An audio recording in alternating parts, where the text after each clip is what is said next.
This episode is going to be about food, and it is going to be about some comparison stuff, probably. I don't know yet, but it's probably going to be about that.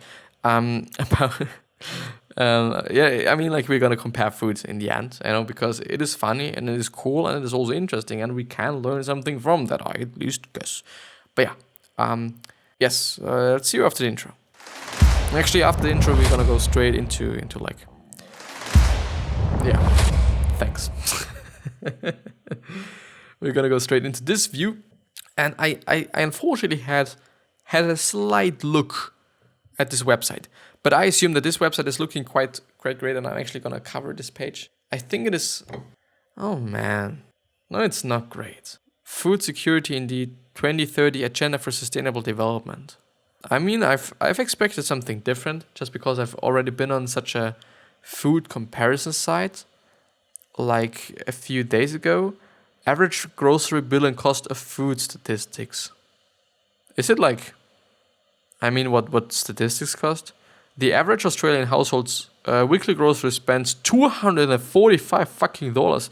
That's fucking insane. I don't know how you can compare that to just Europe and how we are living here, but I mean, that's insane. Weekly spend on food by stage of life. One person under 35 is spending 122. Is it an average grocery bill? Blah, blah, blah, blah, blah. Is it per week? I think it is per week. But they're spending $22 on alcohol. A couple under 35, 39 on alcohol. The funny thing is they actually care about that. They actually just are having some fucking statistics on how much alcohol people buy in life stages. Like, I mean, I can understand that because I also assume that it is a little bit more if you're more people, kind of. But yeah, but there's something else that I've seen, which is from the National Geographic's site, and this is cool. This really is cool. I appreciate that because it is like, I just appreciate that. Daily diets vary considerably around the world. Select different countries or regions to see how consumption patterns have changed in the last 50 years. Click on grams to understand the quantities of food consumed per person in each place. Alternatively, view the breakdown by calories to measure how the balance of food translates into fuel and energy. Percentages in the pie chart reflect the proportion of each time in the overall diet. Calories per person, grams per person. Oh, no, let's take calories per person because it's just better. Do I have to extend it? Yeah, I have to extend it. What am I gonna do now? I'm actually gonna extend it a little tiny bit so that I'm actually seeing that. But I'm also gonna do it like, it's pissing me off a little tiny bit. You know what? I'm gonna do something. Video capture. I'm gonna do that. So that's, yes. So I'm actually here 2 times, even though, like, can you see, I want to show you something. Can you see the difference between this and that? That there is a slight difference, that the left one is looking like shit, and the other one is like pretty good. Actually going to delete that once again, because it actually looks shit. Are you sure you want to remove the video capture device? Yes, I want to. Well, anyway, it is fine like that. It is fine. I hope at least. Because I'm just obviously going to talk about it anyway. The world. So the world actually seems to be consuming 2,870 calories on average, I assume. And there's also meat consumption. Wow, these are cool graphs. They look really cool. I appreciate that. Anyway, from which the most part it is, which is 1,296 calories, is grain. So 45% of it is grain in 2011. I mean, when we go back, I think we're just seeing something quite interesting. I mean, okay, this data a little tiny bit the same.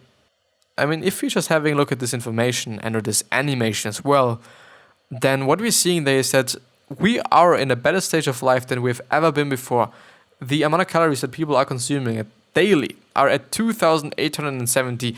On the other hand, on the flip side, I do honestly have to say that it could come from a place of, the United States are just consuming 10,000 calories more than just 20 years ago, which is then adding up to the whole just average of the world, this could also be the case. I know this could definitely also be the case, but if I'm just having a look at this like that, then it just looks like we're doing pretty great. I know people are feeling better and people are doing better because they're having more calories. At least this is what I assume. I mean, because if you're just not having anything to eat, then there is also going to be no calories in the end. Kinda. But yeah, you know? So most of it is actually grains, and then it is already sugar and fat, which is something that's not quite surprising me. Then meat is also relatively big, and produce.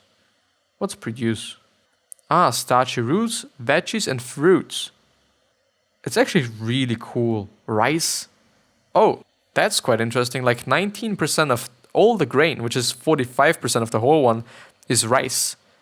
And quite as much as wheat. And then we're having other cereals and shit, and then whatever. Dairy and egg. Most of it is milk. I actually assumed that what is about meat, the biggest one is actually pork with 4%. And then we're having other shit like, what are pulses? Alcoholic beverages, 2%. Well, interesting. What is sugar? Oh, sugar and sweeteners, which is 8%, and vegetable oils, 10%. I mean, like, I do have to say, and I'm actually consciously doing that, I'm consciously adding quite oil to every fucking thing because I want to gain some weight. But let's actually have a look at, I do quite have to look at the United States and see what they're doing. I mean, their average daily is 3,641 calories, which is quite something. Like, it's something, I know, it really is something. But most of it is sugar and fat. Like, sugar and fat is 37% of it, while grain is 22%, dairy and egg is 14%, veggies and shit 8%, meat 13%, and the other shit is 6%. And if you're having it sugar and fat, then, whoa, actually it's more vegetable oil than it is sugar and sweeteners, even though it is 16% of all the shit, which is 500 calories a day. And 700 calories a day for vegetable oils. Is there something bigger? 29 is pretty huge though. No, it's the biggest one. And in India, it is 1%. 1%. Well, anyway. Like, it is pretty interesting. I do actually want to have a look at India. Well, yeah, I assume that they are consuming a lot of grains. A lot of rice and a lot of wheat. And like, little to no meat, which is also cool. Obviously, sugar and fat is gonna be there, and dairy and eggs also not that much. I mean, in the United States, you're having, I actually should have a look at it. I mean, like 10% milk and 1% eggs. It's actually not that many eggs. I assumed a little tiny bit more. Germany. This is quite representative for, I think, Austria as well. Yeah. You know, I do have to say, even, oh my god.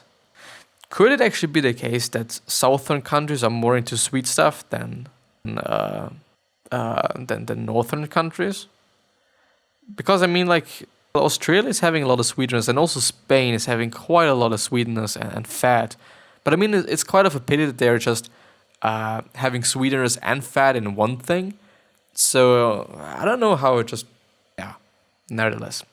So Germany is eating 25% grains and 26% sugar and fat, of which 13%, which is more than vegetable oil, is sugar and sweeteners. And also actually a lot of dairy. 26%, which is the biggest amount, yeah.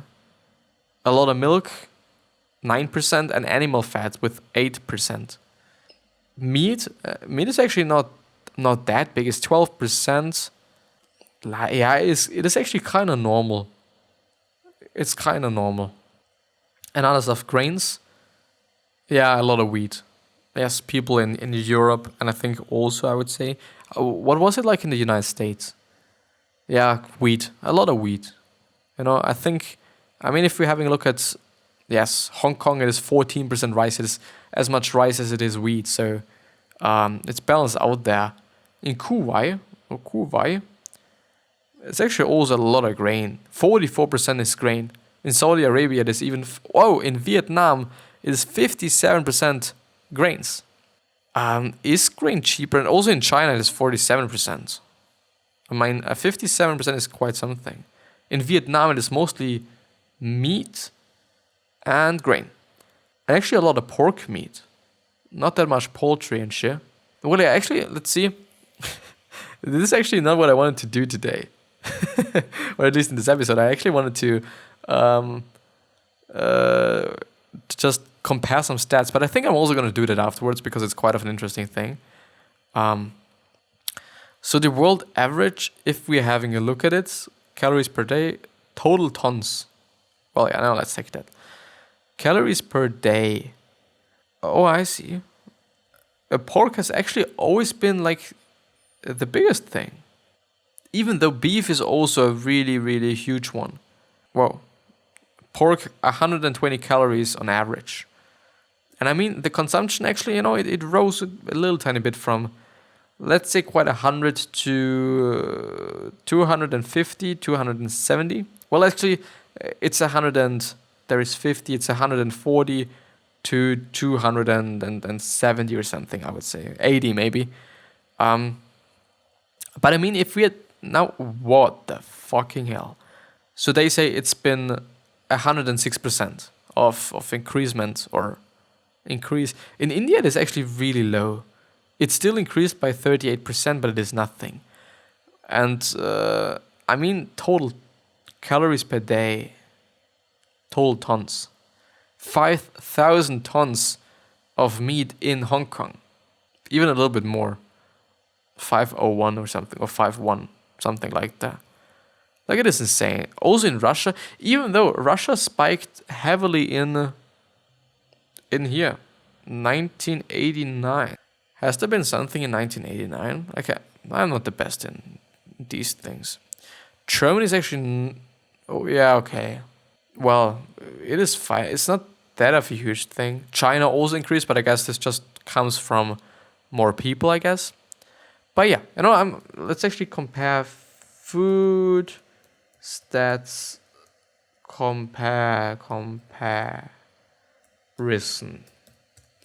Comparison like Henry Ford-ism. Well, food prices. It's actually also something interesting. Food prices in England.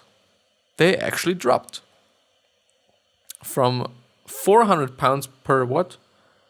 Pounds per ton or whatever. From 12... This is actually quite interesting. Okay, well...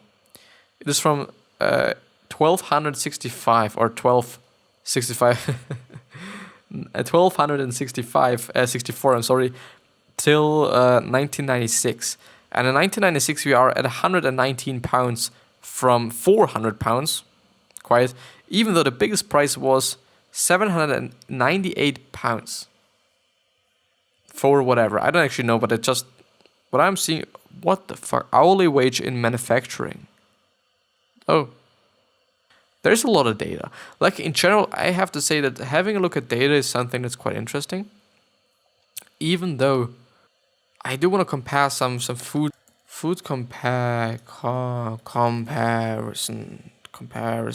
Comparison. Oh, yeah, of course. There it is.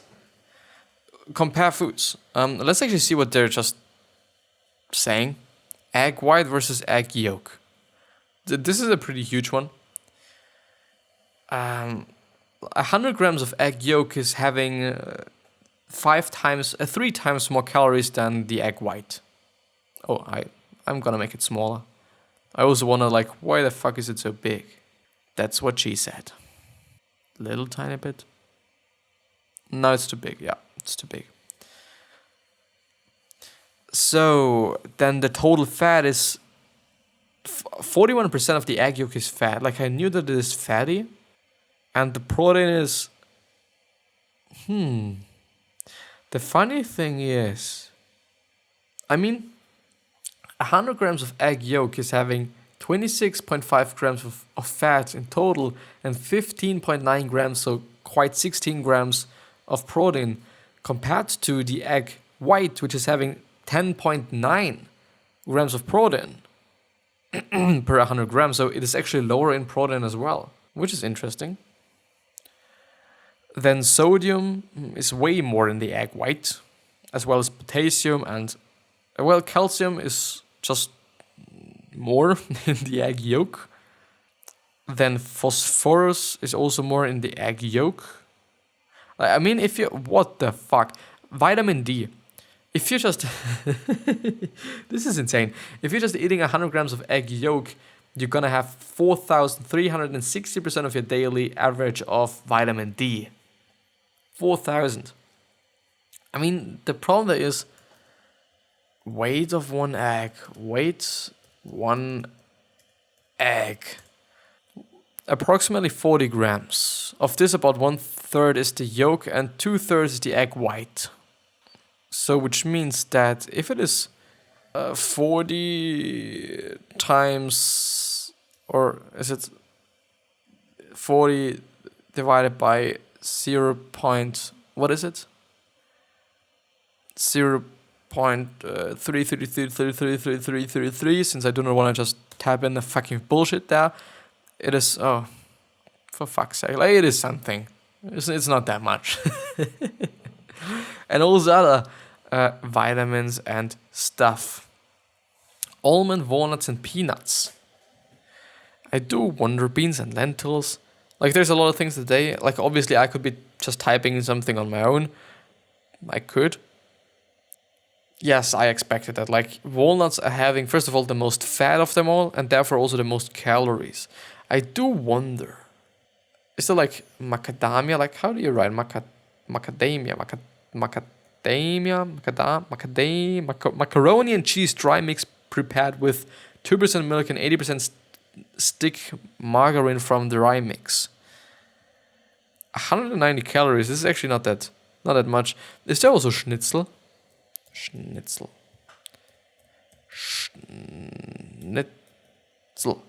No. Meat. Seafood meat stick junior. Chicken roasting light meat only raw. Quite interesting explanations there. What about something that I'm eating quite often? Oranges. I've already had a look at them. Frog. Have a look at frog. Frog legs raw. A fucking lot of protein, like 16.4 grams.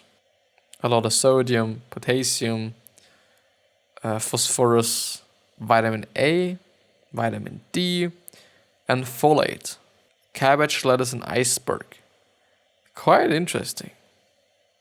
Like, a lot of people say that they don't like iceberg. I think it is just the best one if you're just eating in a burger. Just because, I mean, a lot of people don't like it because it's tasting like nothing, and it is good for the burger because it is tasting like nothing. Quite. So, cabbage is actually the highest in calories. And also not even the highest in protein, because the lettuce is. And I mean, it's the highest in protein and also the lowest in carbohydrates. But the thing is, just eat 100 grams of fucking lettuce for 1.4 grams of protein. But probably also, a lot of vitamins. I mean, lettuce is fucking lit there. Like, it is always better, but when it comes up to vitamin C, there the cabbage is better. But it is like vitamin A, fucking king. Vitamin B, like, all of them are shit. Then vitamin K, which is whatever actually. Oh, folate. I don't even know what folate is. A salt or ester of folic acid. Now I know. And yeah. Brown rice versus white rice. I do not know if I've already had a look at it, but I assume there is more minerals in there. White rice, rice brown. So the left one is the good one, the right one is the bad one. And yeah, as you can see, there's way more nutrients but calcium, which is interesting, in the brown rice. And also in terms of vitamins, yes, yeah, not that much anyway. And it is also a little bit lower in carbohydrates and higher in fiber. Something that I could have expected. But yeah, I think that this is going to be the end of the episode. I hope that you've liked it. I hope there's something that was quite interesting for you. I hope that, I wish you the best health of happiness and also success, and also hope that you're going to remind yourself, and you're going to remember. This basically means it's just being a good person, to being remembered as a good person. And yeah, with that being said, 3 questions that I have for you are: why are you here? What are you trying to change? And what is bothering you the most? And I hope you're going to have a good time. I'm sorry. No. And I'm hopefully going to see you the next time. So maybe even just subscribe to the podcast. I would appreciate that. And I'm going to see you the next time.